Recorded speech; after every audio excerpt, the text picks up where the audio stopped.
યુટેરાઇન ફાઇબ્રોઇડ્સ એટલે કે ગર્ભાશયમાં થતી ગાંઠ ઇન્ડિયન વુમનમાં આટલું કોમન કેમ હોય છે? યુટેરાઇન ફાઇબ્રોઇડ્સ 3માંથી 1 મહિલાને થાય છે. કારણો: પહેલું છે genetics.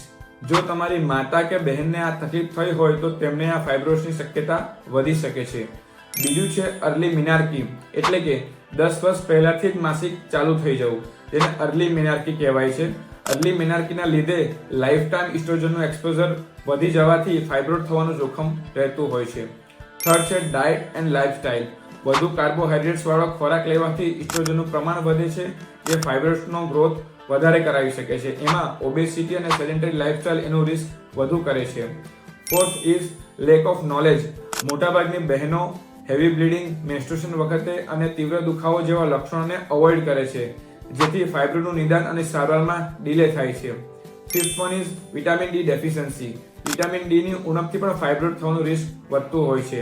There are some pro tips for women. First is maintain healthy weight. Second, balanced diet. Third, exercise regularly. Fourth, manage stress. Fifth, boost and maintain the vitamin D level. And sixth, regular gynecological visit if needed. Thank you.